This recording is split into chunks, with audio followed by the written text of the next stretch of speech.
കേരളത്തിന് വി.ഡി. സതീശന്റെ വിസ്മയ ബജറ്റ്. പ്രധാന കാര്യങ്ങൾ ഒറ്റനോട്ടത്തിൽ. മലബാറിൽ അന്താരാഷ്ട്ര ഫുട്ബോൾ സ്റ്റേഡിയത്തിന് 50 കോടി രൂപ. അന്താരാഷ്ട്ര ഫിലിം സിറ്റിക്ക് 100 കോടി രൂപ. കേരളത്തിലെ ഓരോ കുടുംബത്തിനും 25 ലക്ഷം രൂപ വരെ സൗജന്യ ആരോഗ്യ പരിരക്ഷ നൽകുന്ന ഉമ്മൻചാണ്ടി ആരോഗ്യ ഇൻഷുറൻസ് പദ്ധതി.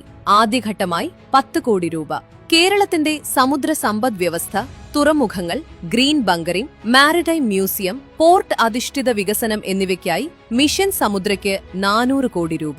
കേരളത്തെ ഏവിയേഷൻ ഹബ്ബാക്കാൻ വിമാനത്താവള വികസനത്തിന് 200 കോടി രൂപ. ആരോഗ്യമേഖലയ്ക്ക് 2074 കോടി രൂപ. Kerala health and life style city പദ്ധതിയും പ്രഖ്യാപിച്ചു. മലയാളം AI പദ്ധതിക്ക് 10 കോടി രൂപ. തിരുവനന്തപുരം, കോഴിക്കോട് നഗരങ്ങളിൽ light metro. Kerala urban growth മിഷന് 100 കോടി രൂപ. വയനാട്ടിൽ ട്രൈബൽ യൂണിവേഴ്സിറ്റിക്ക് 50 കോടി രൂപ. തൊഴിലുറപ്പ് പദ്ധതിക്ക് 1422 കോടി രൂപ.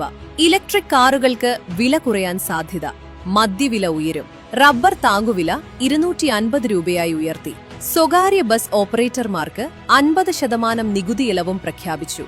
ക്ഷേമവും വികസനവും ഒരുമിച്ച് മുന്നോട്ട് കൊണ്ടുപോകുന്ന ബജറ്റാണ് ഇത്തവണ സർക്കാർ അവതരിപ്പിച്ചിരിക്കുന്നത്.